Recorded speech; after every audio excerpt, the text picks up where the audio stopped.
do Caminho, Verdade e Vida, né? O nome Oi, Lucy, agora que eu vi você aí, só faz assim que tá bom. Ai, você tá muda, né? Quando vocês tiverem uma lição bonita que vocês também leem, é só falar que vocês querem ler, tá bom? Isso mesmo. Então, a lição 120 do Caminho, Verdade e Vida chama-se Zelo Próprio. Olha que interessante. Eu acho que alguns já ouviram essa lição, já leram. Mas olha que interessante a colocação de Emmanuel sobre a limpeza física e a limpeza mental. Então, zelo próprio e uma citação de João. Olhai por vós mesmos, para que não percais o vosso trabalho, mas antes recebais o inteiro galardão. E Emmanuel comenta: a natureza física, não obstante a deficiência de suas expressões, tem em face da grandeza espiritual da vida, fornece vasto repositório de lições alusivas ao próprio zelo. A fim de que o espírito receba o sagrado ensejo de aprender na terra, receberá um corpo equivalente a verdadeiro santuário. Os órgãos e os sentidos são as suas potências, mas semelhante tabernáculo não se ergueria sem as dedicações maternas e, quando a criatura toma conta de si, gastará grande percentagem de tempo na limpeza, conservação e defesa do templo de carne em que se manifesta. Precisará cuidar da epiderme, da boca, dos olhos, das mãos, dos ouvidos. O que acontecerá se algum departamento do corpo for esquecido? Excrescências e sujidades trarão veneno à vida. Se o quadro fisiológico, passageiro e mortal, exige tudo isso, que não requer de nossa dedicação ao espírito com seus valores eternos? Quer dizer, se o que é breve, o que é passageiro, o que é o corpo, exige cuidados, o que não requer nosso espírito, né? Se já recebeste alguma luz, desvela-te em não perdê-la. Intensifica-a em ti. Lava os teus pensamentos em esforço diário nas fontes do Cristo. Corrige os teus sentimentos. Renova as aspirações, colocando-as na direção de mais alto. Não te cristalizes. Movimenta-te no trabalho do zelo próprio, pois há micróbios intangíveis que podem atacar a alma e paralisá-la durante séculos. Legal, né? Lembra muito do que a gente ouviu do Arthur Valadares, os sentimentos, né? E o quanto eles podem afetar a gente. Então, para abrir, abro eu com a prece e no final alguém briga aí com o outro para poder fazer a prece final, tá bom? Então vamos nesse momento, elevando o nosso pensamento ao nosso querido Mestre Jesus, felizes por estarmos juntos mais uma vez, independente da distância. Querido Mestre, rogamos ao Senhor que abençoe esse momento, que abençoe cada um de nós, juntamente com todos aqueles que estão conosco em nossos lares, compartilhando desta oportunidade de estudo, que possamos aprender, que possamos aproveitar cada minuto desse precioso tempo. Em vosso nome, querido Mestre, e todos esses amigos que aqui estão, nós damos por iniciada a sessão de estudo da noite de hoje. Que assim seja. Na última nossa reunião, eu fiz uma...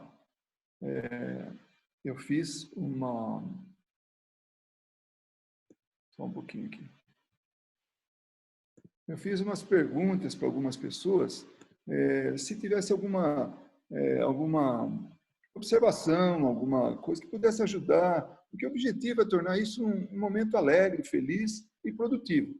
E teve comentários do tipo assim, olha, eu não sabia que é tão tarde, né? Então, hoje eu coloquei 1h30 no máximo, nem 1 minuto mais, então a gente vai respeitar. Mas se aqueles que tiverem alguma necessidade de deixar a sala, fiquem à vontade. A gente respeita, porque deve ter algum compromisso junto à família, junto ao telefonema, junto a contatos, aí que tem que ser respeitado, tá bom? Mas estamos aqui, então vamos começar aqui o nosso estudo da noite de hoje. Só preciso lembrar como é que faz aqui para diminuir o negócio. O que eu não estou conseguindo. Eu vejo a exibição da galeria, mas, bom, vamos tentar lá com o... Vou compartilhar a tela aí, depois o resto a gente já vê aqui o que pode fazer. Vocês me dão só um momentinho aí que a gente já...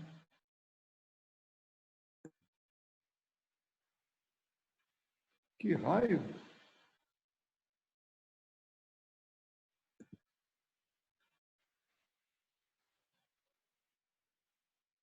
Muito bem.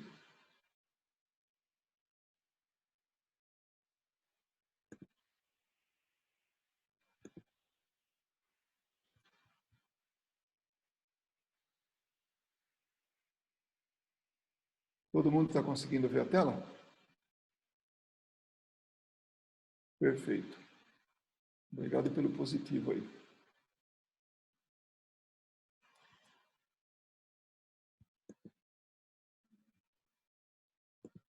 Agora vai.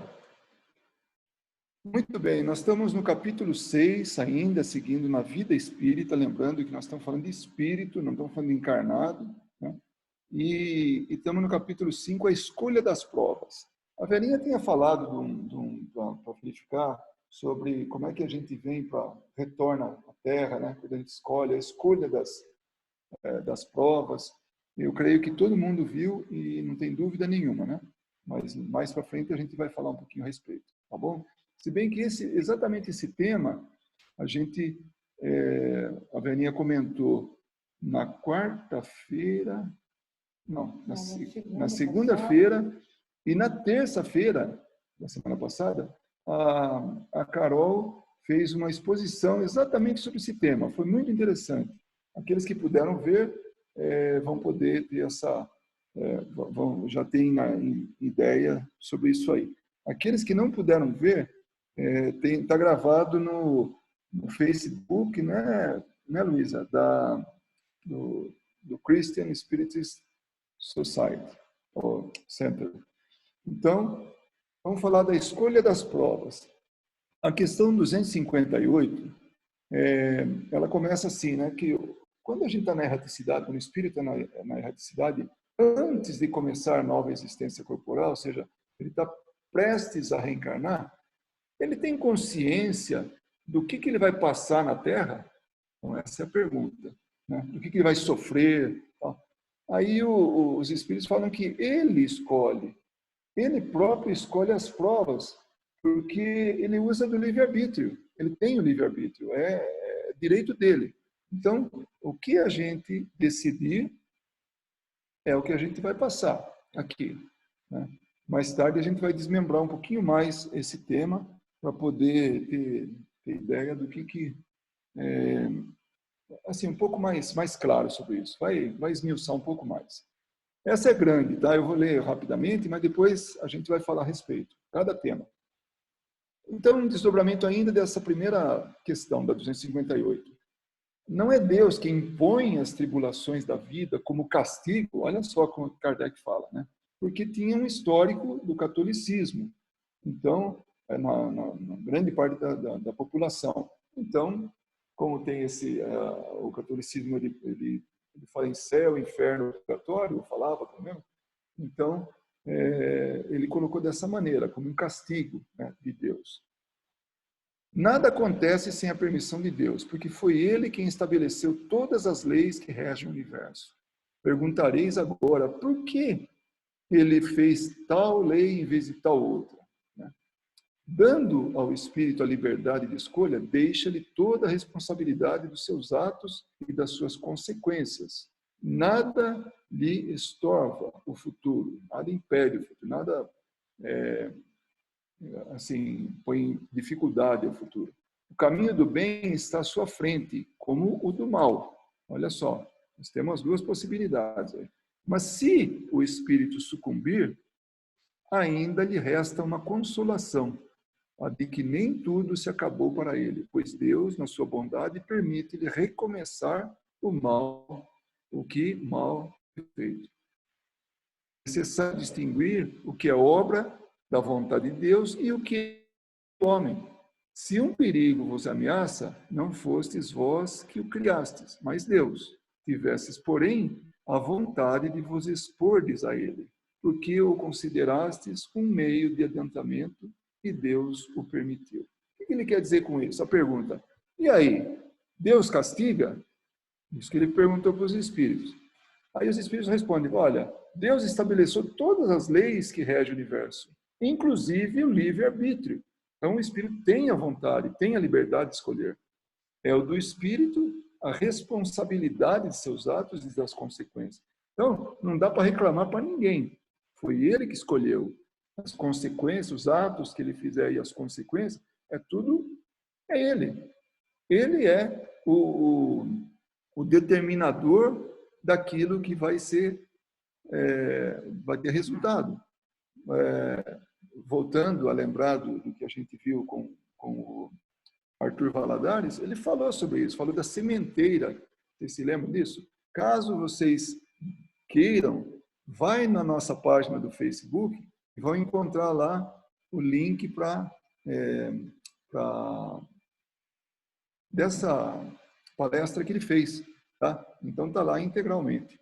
O espírito escolhe o caminho do bem ou do mal. E essa parte é muito boa. Olha, se falhar, a bondade divina concede a liberdade de recomeçar o que foi mal feito. Então, podemos até fazer errado. Volta para o ano, né? Repete de ano, na verdade. Assim, né? Mais ou menos isso, como fazendo uma comparação com a escola. Se a gente não vai para frente, faz de novo. Né? Tem uma nova oportunidade, tem um novo recomeço. E essa é a beleza também da doutrina espírita, de nos apresentar isso. A gente tem até o direito de errar. Se o erro for algo que vai nos alavancar, vai nos impulsionar para frente, ótimo. Né? Se é assim que a gente aprende. Né? Mais para frente, a gente vai perceber que essa escolha faz com que a gente ou vá mais rápido ou vá mais devagar. Então, finalmente, há a vontade de Deus e a do homem. Então, existem as duas. O que Deus coloca no caminho da gente e o que o homem pega para ele. Se existe uma ameaça, né, tá aí no mundo, né, e a gente, não foi a gente, não foi o homem, não foi o espírito que criou, mas sim Deus. Se ele deseja se expor ao risco por achar que vai progredir, Deus dá toda a liberdade para ele. Então, vamos usar esse exemplo de que nós estamos aí hoje. Né? A gente optou por seguir uma recomendação das autoridades e ficar em casa. Né?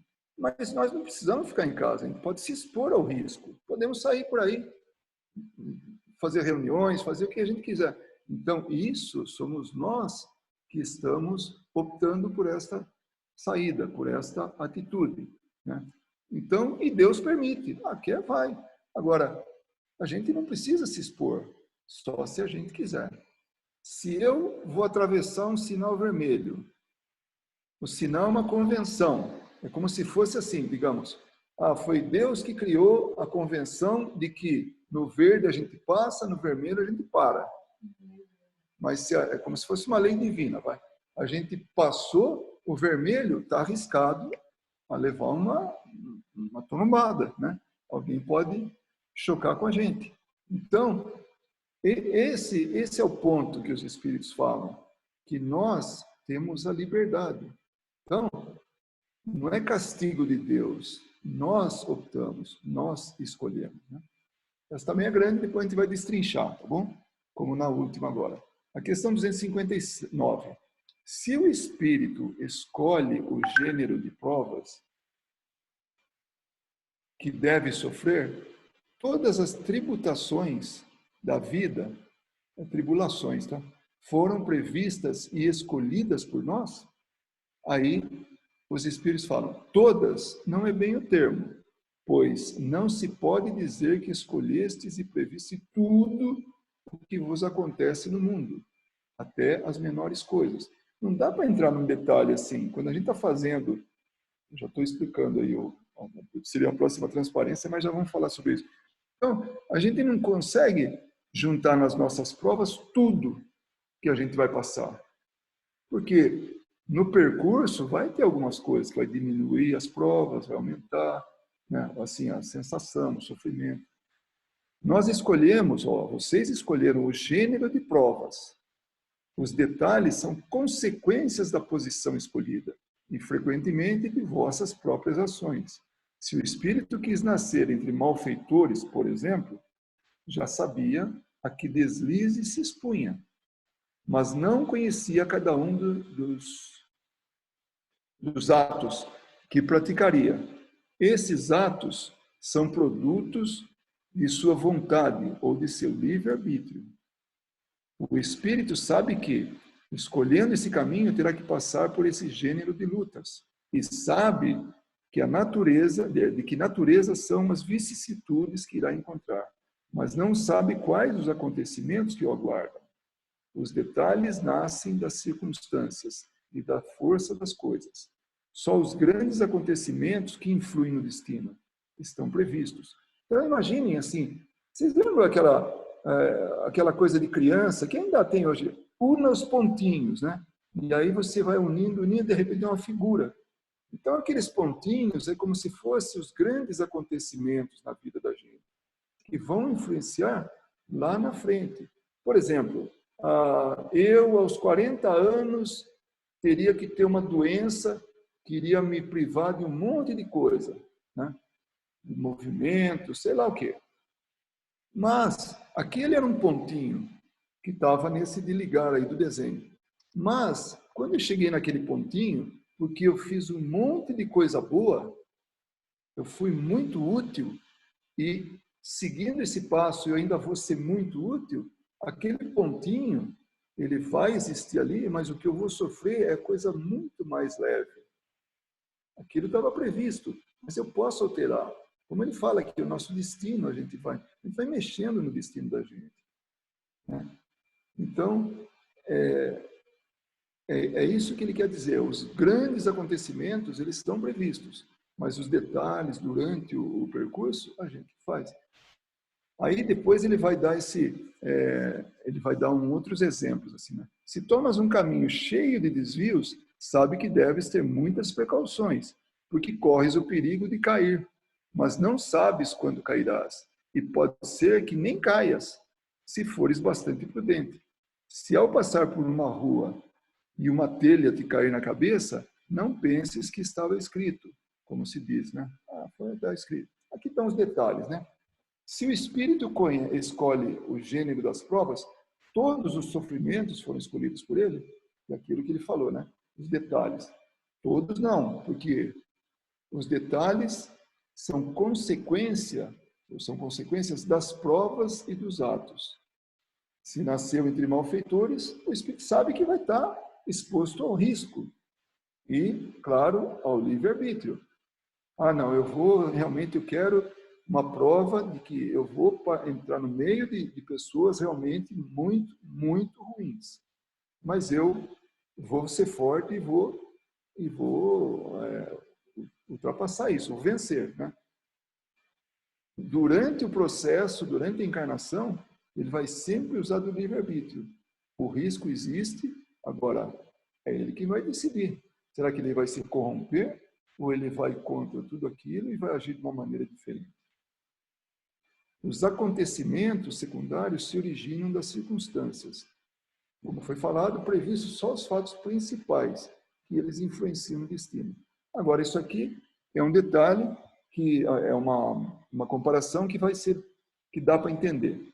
Então, você está caminhando por uma estrada toda esburacada, e buraco grande, né? Então, ande com cuidado, para que você não caia no buraco e tenha consequência. Então, essa precaução é o que a gente tem para utilizar enquanto a gente está caminhando, enquanto a gente está vivendo, enquanto a gente está encarnado, né? Então, nós estamos sujeitos a chuvas e trovoadas, mas nós é que vamos nos expor ao risco de acordo com a nossa vontade, a nossa liberdade de escolha.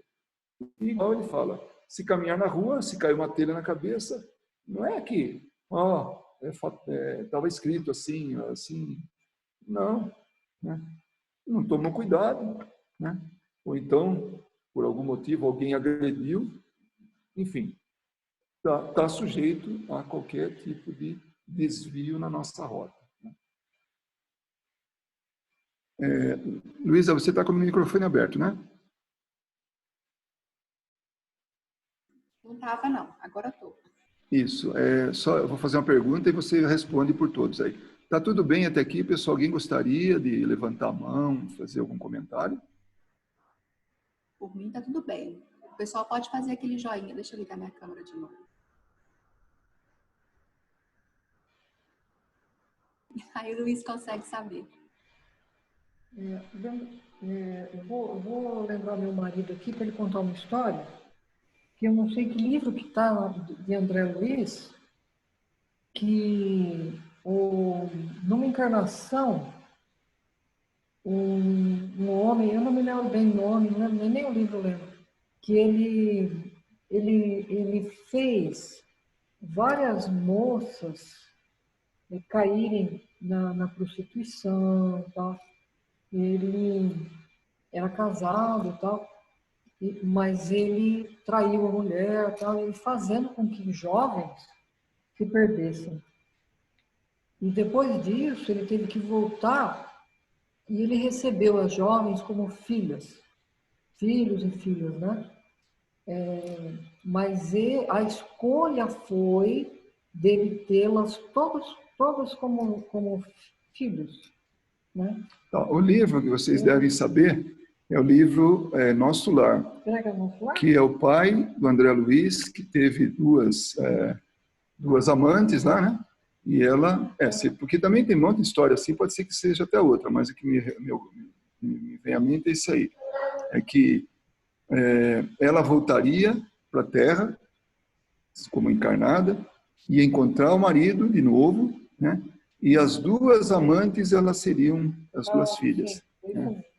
Então, ele ia passar uns maus bocados, né? E elas não seriam um primor de comportamento, com certeza. Sim, né? mas foi escolha dele.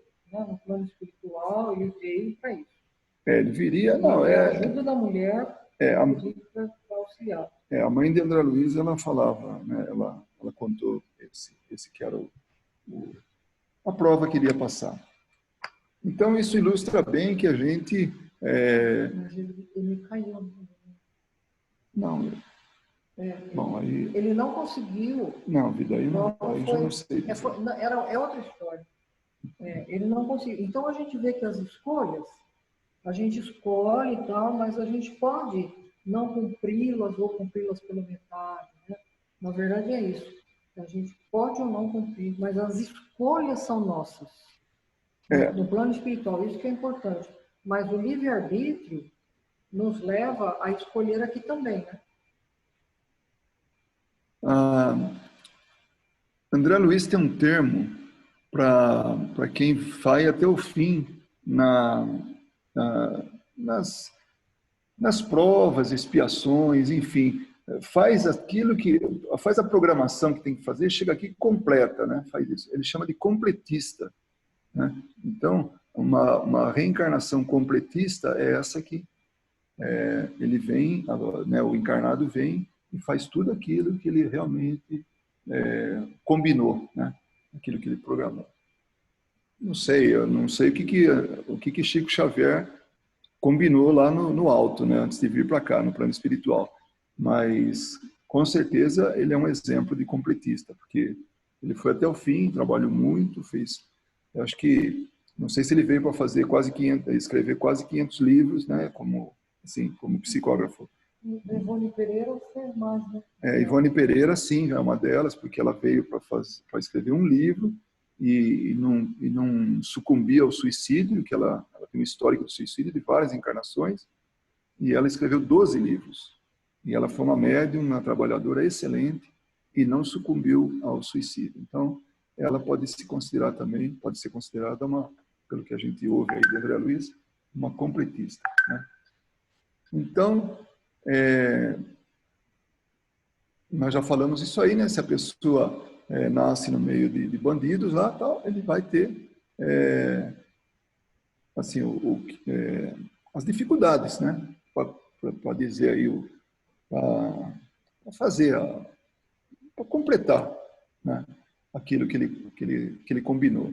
Agora, não daria para que ele não viesse num meio como esse também, porque quando Kardec pergunta como o espírito pode querer nascer entre gente de má vida, né? Então, mas como que é isso? Por quê? Né? Aí os espíritos falam, é necessário ser enviado no meio em que ele possa sofrer a prova pedida, porque semelhante atrai semelhante. E para que lute contra o instinto do banditismo, é necessário que ele vá no meio desse grupo de pessoas, de bandidos. Né? Então, já pensou? Fica muito fácil, talvez, né?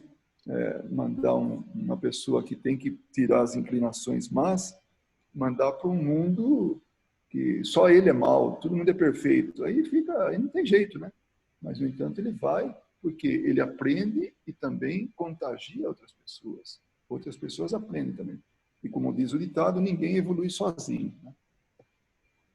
Um desdobramento dessa pergunta é: se não houvesse gente de má vida na Terra, o espírito não poderia encontrar nela o meio necessário a certas provas? É até cômica essa resposta, né?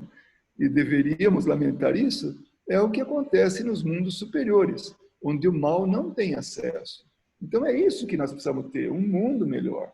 Então, é isso que eu falei um pouquinho mais cedo, né?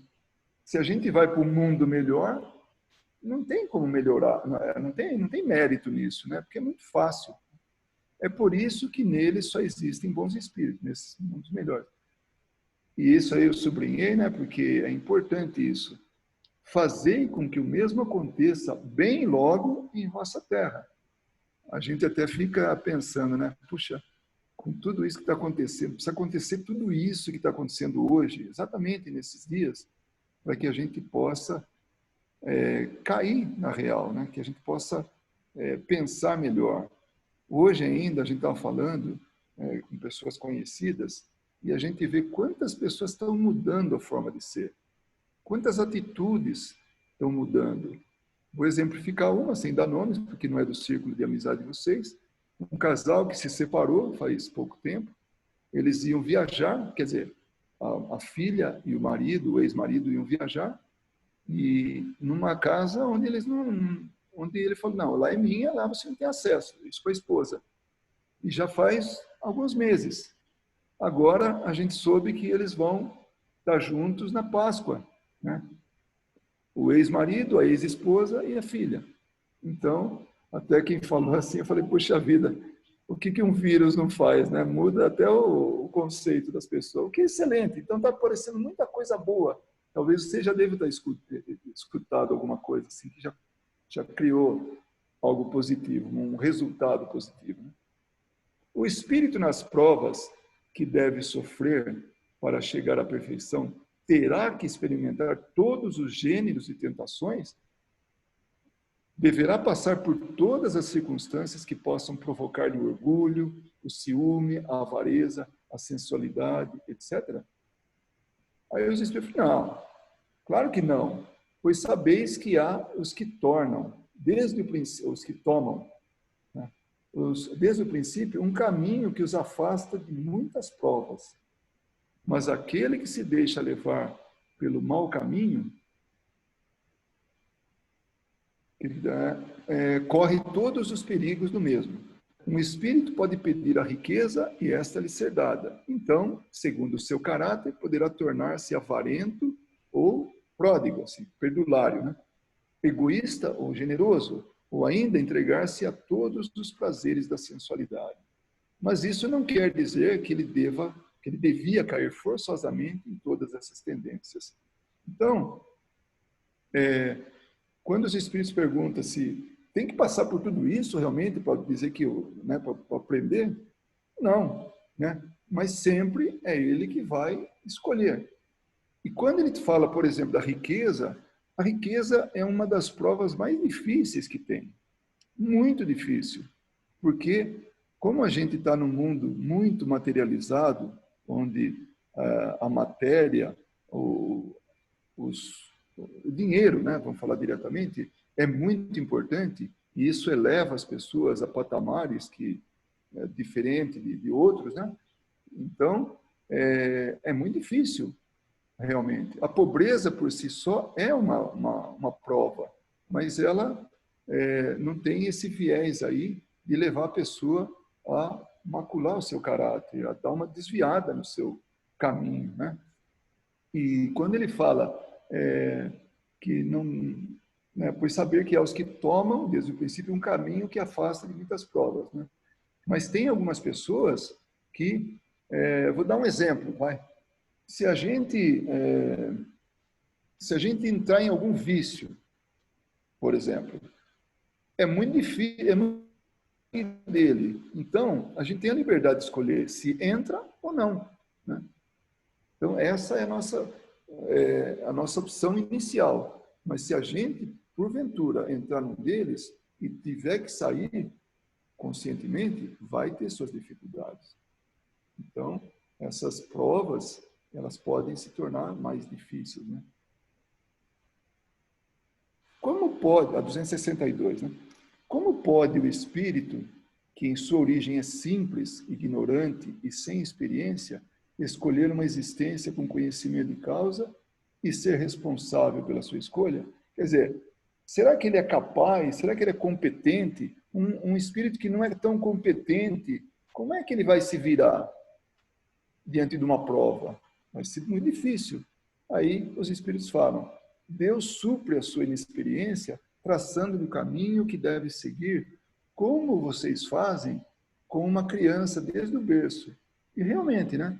Quando a criança nasce, ela não sabe nada, não sabe nem andar, não sabe se trocar, não sabe ir para o banheiro, não sabe comer, não sabe nada. Então a gente vai conduzindo. Então é isso que ele quer dizer. Nós, como espíritos ainda bem principiantes, nós vamos tendo ajuda para saber como melhor agir, né? Mas deixa-lhe pouco a pouco a liberdade de escolher, à medida que o seu livre-arbítrio se desenvolve. Então, à medida que ele vai amadurecendo, as provas vão se tornando mais difíceis ou maiores, né? Porque ele vai tendo mais condições. É então que ele muitas vezes se extravia, tomando o mau caminho por não ouvir os conselhos dos bons espíritos. É a isso que podemos chamar a queda do homem. Então, a gente, quando não é ainda competente para determinada prova, a gente tem muito ajuda, né? Agora, vamos lembrar que Deus, lembra daquela frase muito comum, Deus dá o frio conforme o cobertor, né? Então, se a gente não está preparado para essa determinada prova ou aquela prova, nós não vamos encarar ela. Nós, ao longo de nossas existências, nós cometemos muitos erros. E aí chega um momento que a gente vai escolher uma prova. Talvez a gente esteja escolhendo uma prova de uma encarnação que se passou umas 5, 6, 8, 10, ou sei lá quanto, atrás. Porque agora a gente está preparado para poder dar de frente ou encarar essa determinada prova.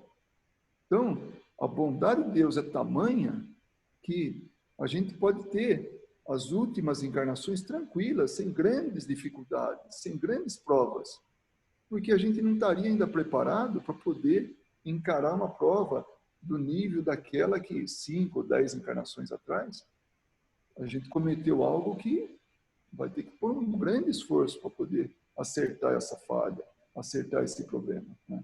Essa queda que a gente teve. Um desdobramento ainda dessa pergunta é: quando o espírito goza do seu livre-arbítrio, a escolha da existência corpórea depende sempre, exclusivamente da sua vontade, ou essa existência pode lhe ser imposta pela vontade de Deus como expiação. De novo, está lá ele achando que Deus castiga, né? Aí os espíritos falam, Deus sabe esperar. Tem até uma frase, né, que diz que se Deus tivesse pressa, ele não inventaria a eternidade, né? Então, não tem pressa. O importante é que a gente resolva aquilo. Então, qual que é o segredo? É não cometer mais erro e quando tiver uma prova difícil, a gente encarar ela e transpassar esse obstáculo, né? Então, é basicamente isso. Não precisa ter pressa, mas não vai fazer arte, né? Vamos trabalhar de forma que a gente não acumule mais débitos, né? Entretanto, pode impor certa existência a um espírito, quando este, por sua inferioridade e má vontade, não está apto a compreender o que lhe seria mais proveitoso, e quando vê que essa experiência pode servir para a sua purificação e, ao mesmo tempo, servir-lhe de expiação. É a tal da encarnação compulsória, né? Quando o espírito está tão arraigado no mal, ele está ali, né? Realmente que ele não tem vontade nenhuma, desejo nenhum de reencarnar, não tem nenhum tipo de colaboração, aí ele vem porque é o melhor para ele. Os espíritos superiores falam, não, o melhor para ele não é ficar como ele está. Ele precisa ter um empurrão e ir para frente. Então, aí sim ele tem uma prova expiatória, né, uma vida, uma encarnação expiatória, porque é necessário para ele. Luísa pergunta para todo mundo aí. Tudo bem? Eu estou correndo? Tem alguém dormindo? Como é que nós estamos aí? Dá para seguir? Está quase no fim, se já não estiver perto.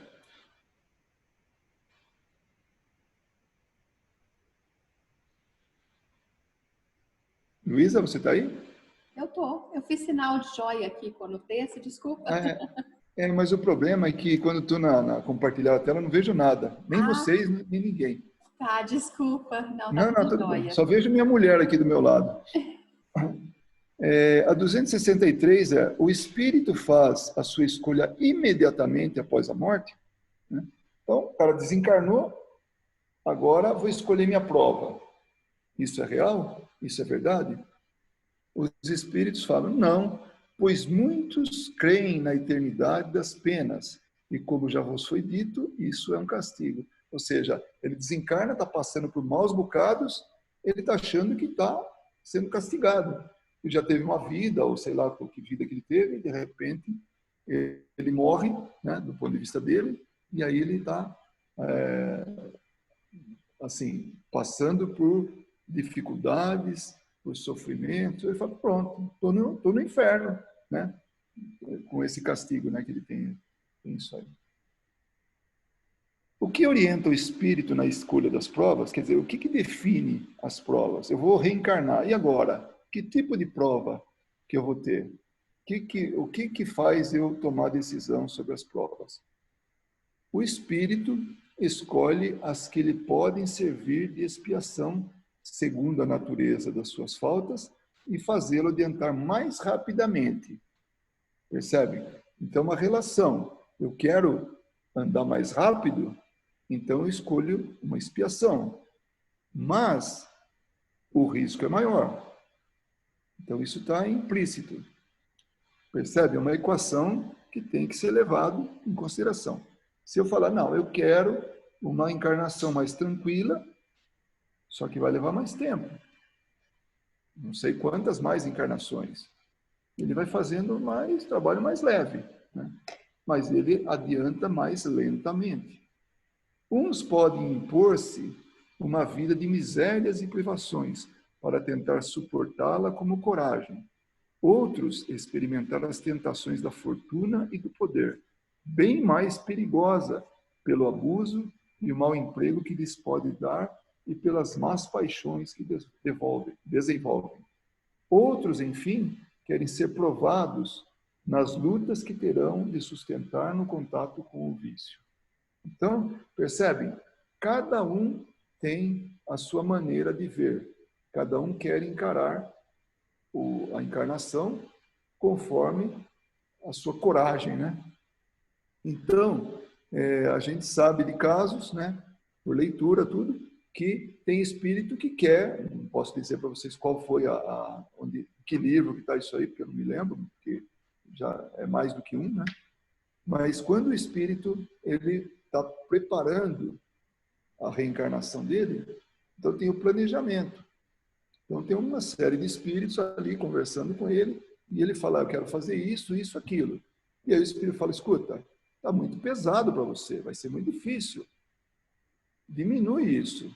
Pega um fardo um pouco menor para carregar, porque pelo menos você vai completar a sua existência. E não querer pegar tudo com tamanha, né, com toda a vontade, né, com toda a coragem lá, e não conseguir nada, ou conseguir menos do que você quer, ou até mesmo falhar, né? Porque cada um vai ter que ter realmente, vai andar no passo que lhe é próprio, e não querer dar um passo maior que a perna. Então, os próprios espíritos, durante o planejamento reencarnatório, eles orientam para não ir com toda essa vontade, com toda essa sede ao pote. Vai ser muito perigoso, né? Se alguns espíritos escolhem o contato com o vício como prova, há os que o escolhem por simpatia e pelo desejo de viver no meio adequado aos seus gostos ou para poder entregar-se livremente às suas inclinações materiais. Quer dizer, eu vou entrar numa comunidade de viciados, onde o vício ali está correndo solto, né? Então, eu estou indo para lá por simpatia, né? Ou porque eu quero usar como prova. Aí os espíritos falam, por certo, isso é possível, né? Por certo, mas só entre aqueles cujo senso moral é ainda pouco desenvolvido. A prova decorre disso e eles sofrem por tempo mais longo. Então, uma pessoa pode sim ir por inclinação, por gosto. Não, eu quero ir para esse lugar. Não, e vai. Só que com isso ele vai esticar mais ainda o tempo dele.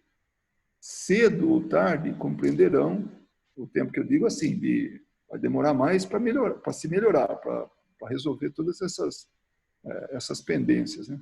Cedo ou tarde compreenderão que a satisfação das paixões brutais tem para eles consequências deploráveis, que terão de sofrer durante um tempo que lhes parecerá eterno. Deus pode deixá-los nesse estado até que eles tenham compreendido suas faltas, pedindo por si mesmos o meio de resgatá-las em provas proveitosas. Quando eu leio, quando eu estudo, quando eu vejo alguma coisa desse tipo, eu lembro de uma criança, me vem à mente uma criança que se encanta com o fogo aceso e vai querer pôr a mão, né? Então, a tentação é tão grande que ele vai lá e põe a mão e se queima, né? Queimou, vai levar um tempo a sarar, vai ter uma dor prolongada, vai ter tudo isso aí, né? E aí a gente percebe o quê? Que o erro também é uma forma de aprendizado. É uma forma de amolecer as pessoas. Então, quando um espírito ele se sacia e aí passa um tempo que ele enjoa do que ele está passando, do que ele está sentindo, com o que ele está se envolvendo, que ele pede pelo resgate. Então, tudo isso é meio de aprendizado. Eu estou mais do que convencido de que tudo nos leva ao crescimento espiritual. Mesmo os erros, mesmo as maldades, mesmo tudo que inimaginável a pessoa pode fazer. Porque é o processo de aprendizado para ele, não tem outro. Ele vai precisar cair para poder se levantar depois com força. Mas quando ele cair, ele vai buscar ajuda para ter essa força para levantar, né? Era isso.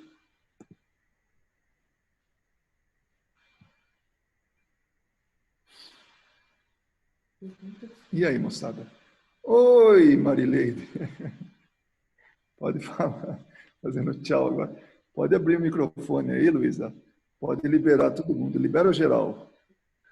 Libera geral. O que vocês poderiam comentar a respeito? Nós falamos de escolha das provas. Esse é o tema da noite de hoje, né? Então, a gente... Acho que a bichinha aqui, ó. Eu acho que a Kátia Moura e a Enedina precisam, uma das duas, desligar o telefone, porque vocês duas não interrompem a outra. É verdade. É verdade. Está muito no telefone. Acontece. Como é que eu vou... O que você quer que eu faça? É um dos dois desligar o som. Deixa eu perguntar aqui a minha assistente, que sabe tudo isso. Um momento. Que é que desligue aqui. Quanto mais perto... Agora não tem mais. Oi, Inês, pode falar. Então, a gente está falando sobre a escolha das provas. Mas a minha pergunta é como a gente chega à escolha das provas? Quando a gente foi criado simples e ignorante, o que me faz levar aquele caminho onde agora eu tenho que escolher a prova? Porque quando eu comecei eu não tinha noção do que era certo, do que era errado. E por que hoje eu escolhi o errado e tenho que escolher entre provas e expiações ao invés de ter escolhido certo desde o início? Olha, consta que Jesus é um espírito elevado, que a gente conhece, né? Muito elevado, um espírito puro, que ele optou pelo certo. Agora, vai perguntar por quê, né? A gente, ao longo da nossa vida, a gente vai despertando, através de sensações, as nossas atitudes. Então, se você, por exemplo, é ferida de alguma maneira, aí você vai ou perdoar ou vai revidar, né? Então, a coisa pode ser simples. No começo, naturalmente, nem vamos falar dos instintos nossos, sabe? Porque a gente não pode comparar o que a gente era antes com agora. É como ver um animal, né? A gente pode até dar característica humana, para dizer, nossa, meu cãozinho é bonzinho, né? Pode falar, o cãozinho de outra pessoa lá é muito, muito mal, né?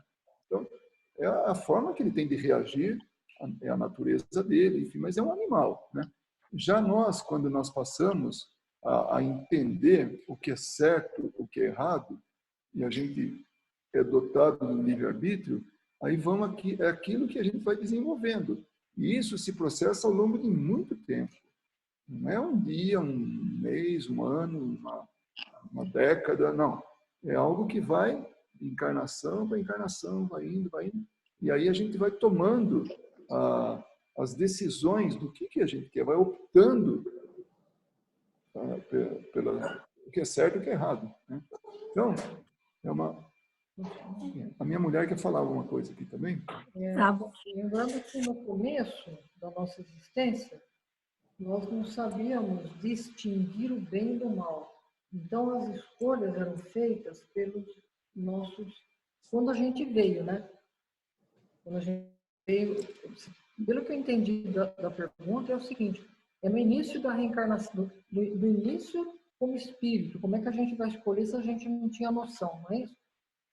Sim, bem no começo de tudo. Então, nesse caso, Inês, quem escolhe por nós são os amigos espirituais. Eles escolhem até que a gente tenha condições de escolher. A gente vai aprendendo com as escolhas certos e erros, até que a gente um dia consegue saber o que é melhor para nós, aí nós vamos escolher. Eu acredito que hoje, ou na última encarnação, não sei, na penúltima, não sei, nós já soubemos escolher. Por isso que nós estamos aqui desse jeito, dessa forma, fazendo o que a gente está fazendo.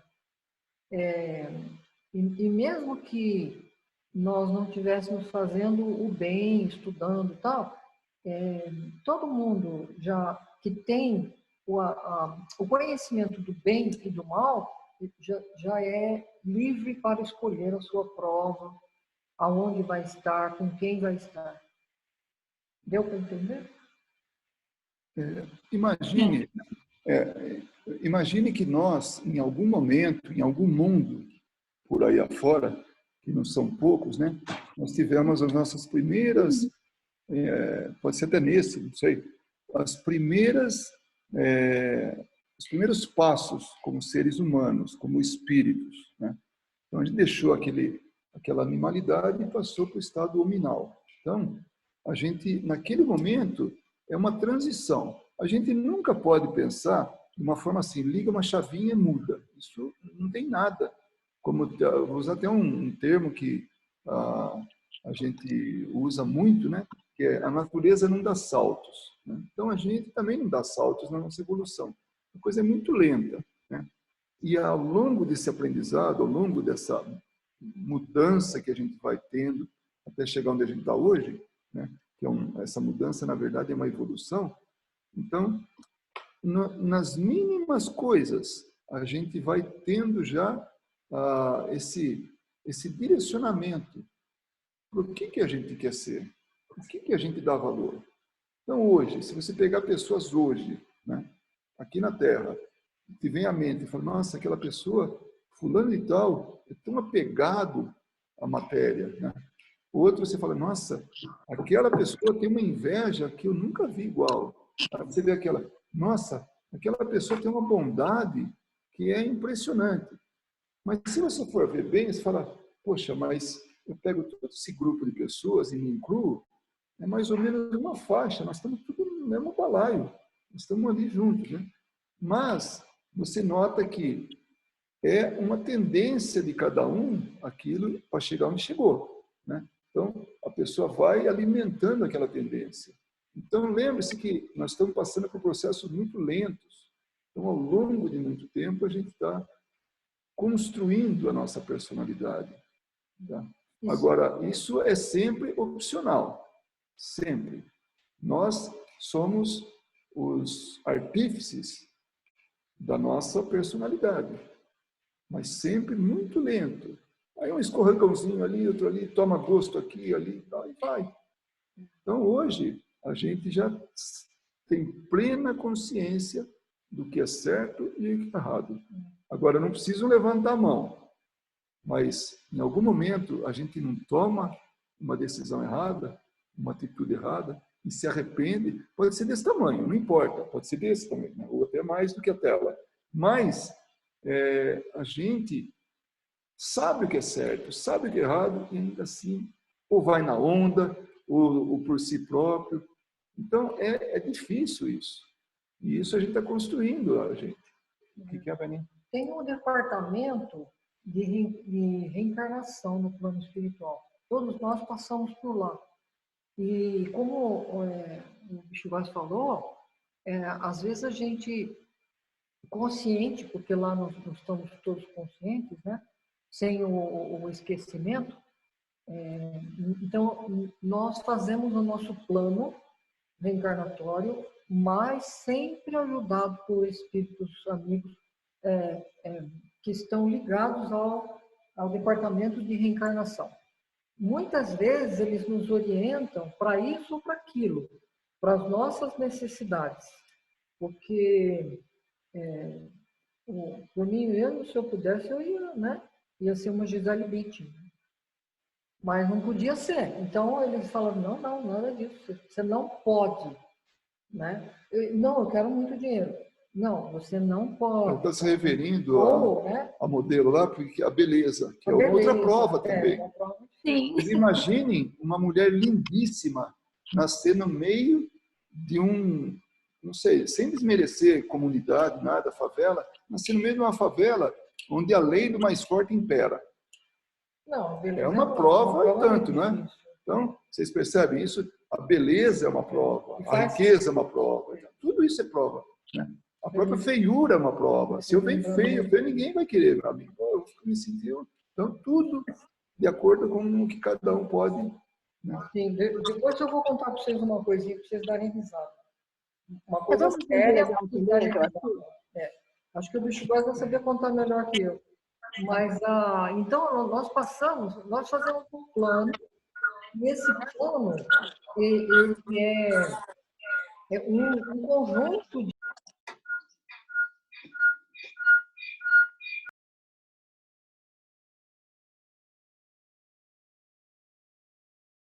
se esse plano é o melhor. Tá? É sempre assim. Mas quando nós estamos ainda iniciando, não sabemos muito bem escolher, a gente vem com o plano que eles escolhem para a gente. Eles dão uma ajudazinha na escolha. Então, Mas o que eu ia contar para você, falando a respeito de beleza, tem um rapaz que eu conheço, é muito bonito. Hoje ele tem a idade da minha filha, a Júlia. Ele é realmente muito bonito. Só que, infelizmente, ele foi para o caminho das drogas, ele já tem 2 casamentos, já tem 2 filhas, né? E não consegue ficar sem mulher. Então, ele tem uma namorada atrás da outra, tal, né? E já casou 2 vezes, como eu falei. E aí, por uma necessidade, inclusive por causa da droga, ele ficou muito, muito, muito mal, ele procurou, a mãe dele procurou a gente, para dar uma força e tal. Aí nós fomos conversar com ele. Mas sabe o que ele falou pra gente? Ele falou, mas eu tenho culpa de ser bonito e as mulheres me seguem? Vocês imaginam. E é verdade mesmo, ele é sensual, ele é muito bonito, né? Aí a gente falou para ele, o problema é seu mesmo, é você que, primeiro que você escolheu isso. E você precisa agir dessa forma só porque você é bonito? Né? Olha o que você faz com a beleza. Né? Então, realmente é isso. Você lembra disso? Lembro até da sugestão que eu dei, fazer uma plástica para ficar feio. Foi exatamente isso. Ele ia resolver a situação dele. As mulheres vêm atrás de mim, eu sou bonito. Né? Olha só, hein? Que coisa, né? Olha só, eu achei muito interessante. Fala, Luísa. Não, é que a Inês já levantou a mão para poder falar tem um tempo e eu ia falar que você e a Marileide também estão querendo falar, só para avisar aí. Tá bom, vai, segue aí. Luiz, eu acho que eu só esqueci de baixar minha mãozinha da primeira. Já baixei aqui agora. Tá bom. Então, agora a Kátia ou a Luísa? Não, quem falou fui eu. Desculpa, Marileide. É só na hora que a Verinha falou sobre a Gisele Bündchen, ela não saiu a Gisele Bündchen, mas saiu a Meryl Streep, né?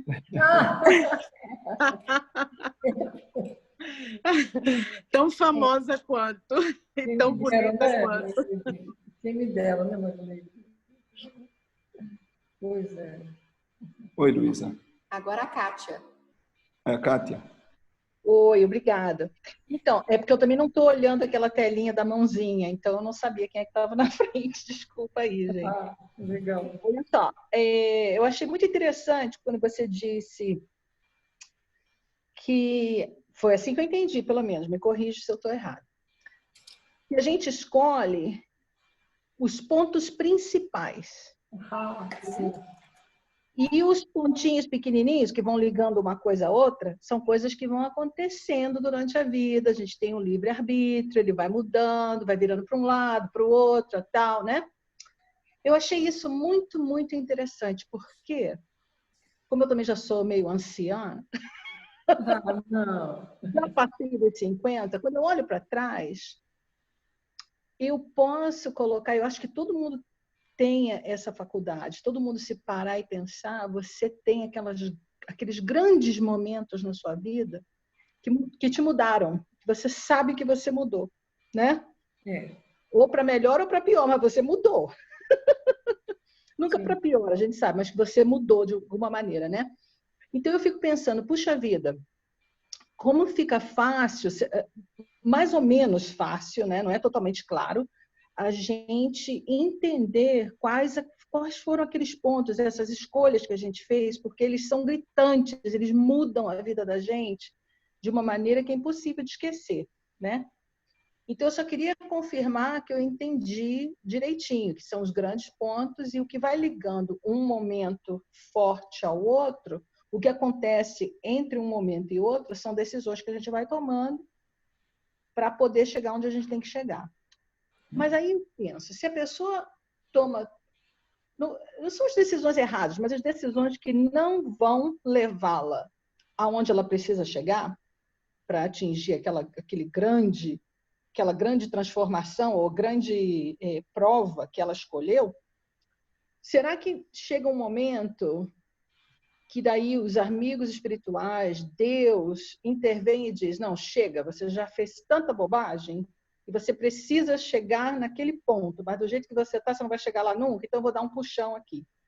Porque eu acho que tem vezes que isso acontece, porque você vê que parece que você perde todo o controle da vida, o pouco controle que a gente tem, que a gente acha ou sente que tem. Tem momentos na vida que a gente percebe totalmente que a gente perdeu essa sensação e que a vida está te levando. E não é aquele momento que a gente não leva mais a vida, é a vida que nos leva, né? Então, eu queria saber se isso é realmente uma coisa que a providência espiritual intervém, porque a gente não está acertando e não está conseguindo chegar onde a gente tem que chegar. Existem exemplos, inclusive um exemplo que eu posso te dar, eu vou pegar o exemplo do suicida. Se suicidou várias encarnações porque não conseguiu superar as dificuldades. Então, para que ele não erre mais uma vez, às vezes ele vem sem braço e sem perna. E já vimos histórias contadas. Interferência de Deus para que ele consiga suprir a dificuldade. Mas o que eu estou pensando, Vera, é até antes da pessoa vir com essa debilidade, deficiência física, você está encarnada e você tem que ter uma vida normal, mas você não está conseguindo chegar até onde você é suposto você chegar para que você passe pela prova que você se comprometeu de passar um dia, que pediu para passar. Eu vou dar um exemplo de uma... Você tem uma vida normal, entendeu? Mas não está na trilha. Olha, tem pessoas que são tiradas, desencarnam, olha aí, que já é um extremo, né? Porque realmente estão passando por uma dificuldade tão grande. Não sei se eu me lembro de um caso, eu acho que é um caso lá de Votorantim. Nós tínhamos um amigo, uma pessoa fantástica, que é o marido da Bernadette. O Chico. É verdade. Nossa, uma pessoa fantástica. Mas ele... bondoso. Mas ele estava num estado de dependência de álcool que era, assim, muito, muito grande. Ele não veio para ser alcoólatra, né? Mas aí, depois de um tempo, ele já estava começando a ficar dando problema lá em casa, tudo, com a mulher. Enfim, um belo dia lá desencarnou. Aí soubemos, desencarnou. Aí, passado um tempo, veio ele passou pelo campo, ele passou pelo trabalho mediúnico, percebeu onde estava, chamava as pessoas pelo nome, depois de um bom tempo, chamava as pessoas pelo nome e tudo. Ele saiu e depois um amigo espiritual falou que ele tinha sido retirado da vida para que não comprometesse mais a existência dele. Então, foi uma interferência, né? Foi um caso que podemos dizer que sim, né? Não veio para isso. Mas não é grande evento assim. Ele, ao longo do tempo, ele desenvolveu isso. Um caso que a gente pode citar é o caso de Jesus Gonçalves. Se alguém já leu o livro dele, é muito interessante. Ele foi aquele bárbaro, talarico, né? Um uno.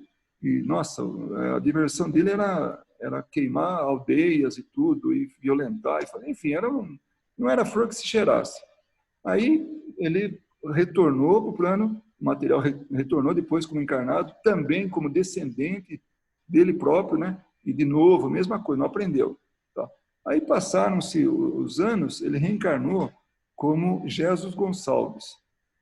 Quem puder ler esse livro é muito interessante, muito bonito. Qual é o nome do livro, Luiz? Chama-se A Vida de... Deve ser esse o nome, eu não me lembro assim, mas A Vida de Jesus Gonçalves. Né? Aí, ele nasceu em Bauru, e Bauru era uma cidade onde ele, na época, ele era muito atuante, ele era aquele genro que toda sogra queria ter, né? Então, um bom menino tal, e fazia teatro, e envolvido com tudo. Um belo dia, como um relógio, deu um clique lá e ele contraiu a hanseníase, né? Ele foi para um hospital de leprosos, lá mesmo, lá, hospital não é Pirapitingui ainda, era Lauro de Souza Lima, lá em Bauru. E aí ele foi e ficou lá, ele ficou revoltadíssimo com tudo, revoltadíssimo. Mas para ele foi aquilo, assim, falando daqueles pontos importantes. Então, em determinado ponto da vida dele, ele ia desenvolver a hanseníase, né? A partir dali, ele tinha dois caminhos. A revolta, que foi o caminho inicial que ele tomou, e depois assim, a aceitação daquela prova. No começo, ele era revoltado, tudo, ele parecia que baixou o talarico nele lá, né? Então, ele realmente hospitalizado, estava lá na colônia, no hospital de hanseníase, e aí um dia, diante de uma dor muito profunda, ele pediu por um remédio. E nesse dia foi colocado um remédio na vida dele, quer dizer, um copo de água, né? Ele questionou, né? Ele falou, se tem um Deus, ele já estava revoltado com Deus, que me pare essa dor aqui, colocando um remédio nessa água. Então, naquele momento, foi uma intervenção, porque houve, realmente, aquela água teve o seu remédio lá, ele tomou, aquilo abrandou a dor dele, que ele começou a reconsiderar a vida dele. E ele passou, depois de estudar a doutrina espírita, colocou dentro da colônia, lá do hospital, uma casa espírita, biblioteca. Ele mudou totalmente. Depois ele foi transferido para Pirapitingui, que é perto de Itu, lá, né, Sorocaba, uma outra colônia, um outro hospital. E lá ele, mesma coisa, promoveu aquilo. Então você nota que são pontos na vida que mudam e pode ter intervenção externa, sim, né? Mas às vezes a pessoa precisa estar no fundo do poço, né? Precisa estar num estado de sofrimento muito grande, ou ainda fazer muita gente sofrer. Então pode ser que a misericórdia de Deus é infinita conosco, né? E ele usa todos os instrumentos possíveis para que a gente não se perca, né? Na verdade é isso. E o fato dele ser chamado de Jesus, ele não queria ser chamado de Jesus, porque o nome dele era Jesus Gonçalves, né? Ele falou que ele falava que ele não tinha o mérito, ele não podia usar o nome de Jesus. Então ele mudou para Jesus, né? Então é um detalhe aí do filme. Eu não sei, Kátia, se isso atende a sua... Claro, não, clarifica bastante, não? Muito obrigada. Era exatamente isso que eu estava falando, porque... Sabe de uma coisa, gente? Nós precisamos a intervenção divina nesse momento que a gente está vivendo. Nós sabemos através do Divaldo e outros espíritos que estão mandando comunicações que é melhor ter esse corona do que uma guerra nuclear, né? Então, a intervenção divina foi de enviar, quer dizer, na verdade, o vírus estava aí, né? Mas ele fez apenas o vírus, como é que fala, viver aí de uma forma que prejudicasse todo mundo, né? Então, foi isso que nós estamos vivendo, uma intervenção divina.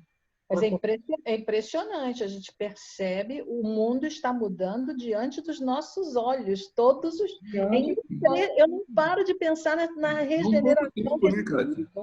Tão pouco tempo, isso que é mais assustador, né? É impressionante. Eu hoje falei bem alto aqui para o meu marido, preste atenção, porque o mundo está mudando diante dos nossos olhos. E, normalmente, essa regeneração que a gente vem falando há tanto tempo, ela vai acontecendo gradativamente, a gente quase que não nota, né? Mas o que está acontecendo agora é uma coisa, assim, incrível.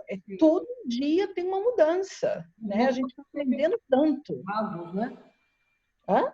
Tudo bem, nós estamos sendo empurrados. Agora, fazendo uma análise, né, se a gente for pensar bem, cada um pensa da sua maneira, né, tá assim, maquinando, tentando até entender o que está acontecendo. Mas algumas coisas eu entendo de uma forma assim impressionante, que mostra realmente que o mundo não está solto. Ele tem uma conduta, ele tem assim um controle, né? Ele não está assim, ao Deus dará. Não está à deriva. Não está à deriva. Então, vocês imaginem uma guerra. Esses dias a gente viu um filme aqui, porque está na moda filme, talvez, né, de catástrofe. Então, o filme antigo que a gente viu, aquele Deep Impact, né? E aquele, o fato de um meteoro do tamanho do Everest estar em direção à Terra, aí lança uma nave que ia destruir aquilo lá, empolvilhar ele para não atingir aqui a Terra. Então, E aí, quando fizeram, quebrou em dois, a primeira metade, que era bem menor, veio, caiu no mar. E ao cair no mar, fez uma inundação aí e tal, tá bom. E depois foi assim. Aí, depois que termina o filme, tá tudo devastado, né? E aí eu pensando, né, nesse filme, pensando no que é só um filme, mas leva a gente a pensar. Aí, o que está acontecendo agora? Ao invés de ter algo extremamente destruidor, que atingiria a natureza, os animais, tudo que está vivo, inclusive o homem, e tudo que está construído já, vem uma coisa que não está afetando nada as construções. Pode ver, está tudo em pé. Não tem nada, nada que está sendo assim demolido. Então, é uma intervenção do alto, realmente. Porque se fosse uma intervenção nossa, de alguma maneira, seria equivocada, seria na forma de uma guerra. E uma guerra tem muito ódio, tem muita violência, tem muita destruição. Então, teríamos que reconstruir o mundo. E nós estamos passando por uma transformação drástica sem ter que reconstruir o mundo. Está preservado todo o nosso patrimônio. Pode ver, nós temos toda a roupa no guarda-roupa, nós temos a casa, nós temos o carro, temos tudo, tudo. Mas olha só, Luiz, até passar pela experiência de ter o dinheiro para comprar e não ter o que comprar. Isso, para mim, foi incrível. Eu digo, meu Deus, como nivela todo mundo. Não adianta você ter dinheiro. Exatamente, Cátia. Exatamente. Isso abranda o coração da gente a ponto de aquele que tiver muito, muito mesmo, ele vai aplicar, ainda que seja na forma de negócio, mas ele vai perceber que não adianta ter tudo isso. Vai ter que ajudar a essa máquina enorme, que é toda essa economia, é o mundo, voltar a funcionar. Porque um é dependente do outro. Isso que a gente está percebendo, isso que nós estamos despertando, né, para isso. Vamos ver alguém que gostaria de fazer mais alguma pergunta e a gente, ou algum comentário, para a gente encerrar. Porque eu não quero passar das 8h30, não. Ainda não chegamos lá, mas vamos.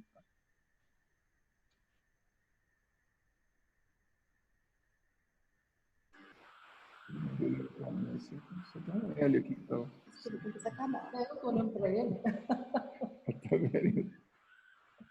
Olha, se ninguém falar nada, eu vou falar o seguinte, um fechamento sobre isso. Vocês percebem que todas as provas pelas quais a gente passa são provas, não são castigos? A gente está exatamente como deve estar. E outra, se a gente está nesse momento pelo qual está passando a Terra, porque é necessário para a gente e para a Terra estar nesse momento. Nós somos colaboradores disso que está acontecendo. Positivo ou negativo, não importa, mas nós estamos aqui na hora certa, no lugar certo. Olha que coisa. E se a gente está fazendo a lição de casa direitinho, nós não vamos ser levados por essa onda. Nenhum dos nossos vão ser levados por essa onda. Vocês podem ver vocês agora, fazendo uma análise. Quantas pessoas, acho que talvez, eu não sei do caso de todo mundo, mas acho que a única pessoa que tem na família, os únicos que tem na família alguém que contraiu o coronavírus, é minha mulher e eu, que é a nossa filha, lá na Holanda. E graças a Deus ela está bem. Passou assim, de forma tranquila. Então, todos os dias a gente conversava com eles e tudo, apreensivo, e preocupado e pedindo a Deus para que não acontecesse nada de mal. Tá lá, as crianças estão pulando em casa, né, as duas crianças, o marido não está trabalhando porque não tem trabalho, né, fechou tudo. Ela também está em casa, elas estão vivendo momentos fantásticos juntos. Passaram por isso. Então, a gente tem uma função, uma necessidade, um motivo para estar aqui, exatamente agora. Olha que coisa. Está lá o Marcos e a Yara buscando suprir uma necessidade lá no Brasil. E não é fácil, tal, uma série de dificuldades. Está o Marcos, né, trabalhando, entregando coisa, suprindo tudo. Tá? Então, não sei do restante, mas está trabalhando em casa, está fazendo alguma coisa, home office, tá? Enfim, mas está, sabe, promovendo, fazendo o que é necessário. Né? Então, está no lugar certo. E a gente, quando escolhe as provas, com certeza a gente sabia que ia passar por alguma coisa nesse sentido. Graças a Deus, o esquecimento faz a gente, né, se esquecer naturalmente, né, de tudo isso e não sofrer por antecipação ou não tomar decisão errada. Ah, vai ter sofrimento? Vou sair da vida agora, vou embora. Né? Não, o esquecimento é também positivo. Uma série de coisas. Nós estamos aprendendo muito. E essa encarnação, para a gente, pode ter certeza, nós escolhemos nossas provas ou a gente foi muito, assim, preservado, não importa. O que importa é que nós estamos fazendo a coisa certa. Nós estamos estudando, estamos procurando nos melhorar, nos modificar, trabalhando em algo que assim, é para o resto da vida, não dá para dizer, mas para sempre, dentro do período que é possível, que é plantar uma semente aqui nessa cidade. Né?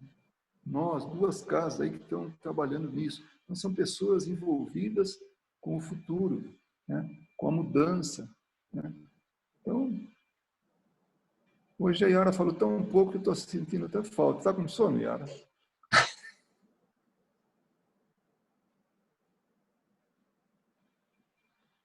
Tá fazendo muito bem a ela, entendeu? Essa rotina de estar em casa, sabe?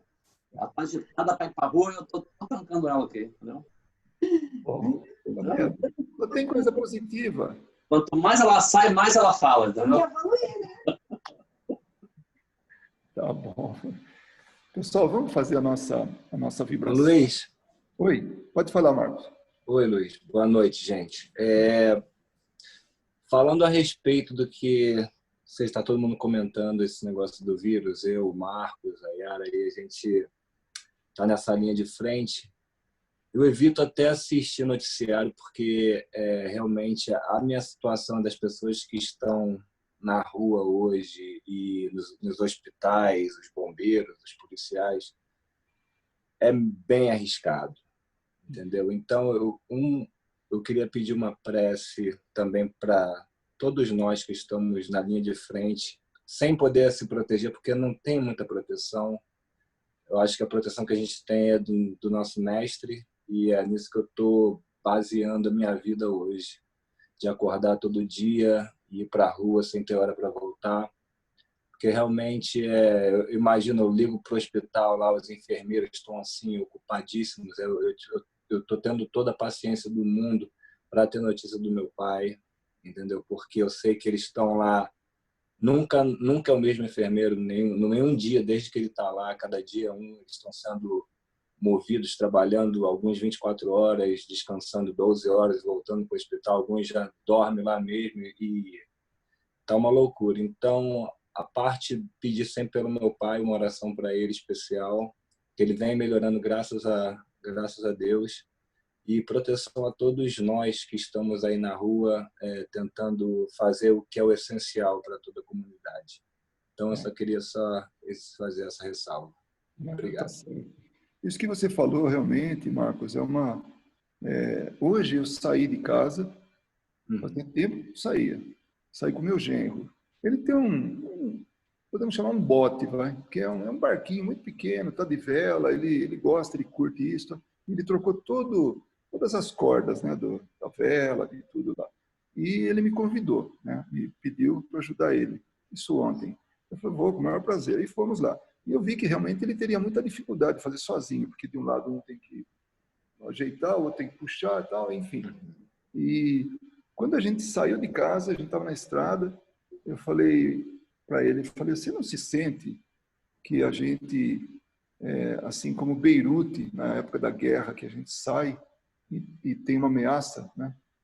E ele concordou. É como se estivesse em guerra e a gente saísse, se expusesse. Né? É uma guerra silenciosa, é um outro tipo de guerra, mas é isso. Né? Então, realmente, as pessoas que estão na linha de frente, que estão como essenciais, esses estão realmente dando uma cota de contribuição muito maior do que os outros, porque estão preservando a gente. A gente consegue receber coisas em casa que alguém está trazendo, alguém está fora. Né? Não parou aqui. A gente continua a vida aqui, assim, quer dizer, organicamente falando. Vocês conhecem a prece do anjo Ismael? Eu não. Então, vamos fazer a vibração? Licença, deixa eu perguntar uma coisa. Marcos, você trabalha na área de saúde? Não, eu sou contractor da FedEx. Eu tenho uma frota de caminhões com eles. E quando ele falou da saúde, é porque o pai dele está internado, então ele está muito em contato com o pessoal da saúde. Por isso que ele fez essa colocação aí. Ah, tá. Desculpa, porque a maioria das pessoas sabe, mas não, meu pai está internado no último dia 9 de abril. Eu levei ele para a emergência e foi detectado que ele tinha um câncer no intestino. Aí a cirurgia foi bem, a cirurgia foi no dia 10, no dia 11 ele acabou tendo um stroke, um derrame, né? Um AVC, e no qual acabou debilitando mais ele e tipo assim, aumentando o processo de recuperação dele, porque agora ele não pode fazer a quimioterapia porque ele está ainda muito debilitado e por isso que eu estou sabendo de bastante coisa assim do campo médico, né? Por conta de estar sempre em contato 2, 3 vezes com os enfermeiros. Não, mas eu trabalho no ramo de entrega de... Como é que fala? Mas também o ramo de entrega, FedEx, UPS, USPS, Amazon. E não fechou, né? E continuam trabalhando. E eles continuam entregando para hospital, farmácia, supermercado, igual Marcos e Yara trabalham na parte da saúde. E eles têm uma dificuldade em entregar, porque, infelizmente, no Brasil, a coisa é meio complicada. E eles trabalham com um sistema de saúde que depende do sistema de entrega brasileiro, que não é tão eficiente igual aqui.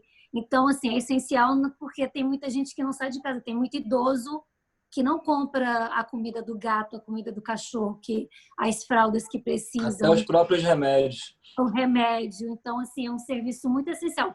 A gente vê pela nossa parte de vou ordenar um creminho aqui, uma roupinha ali, não, mas é muito mais que isso. E, na verdade, hoje, eu não sei se vocês já perceberam, mas quando você pede alguma coisa no Amazon ou no Walmart, eles estão dando prioridade à entrega de objetos essenciais. Se eu tentei pedir no Amazon prato, não vai chegar. Eles falaram, vai chegar algum dia, mas não é o nosso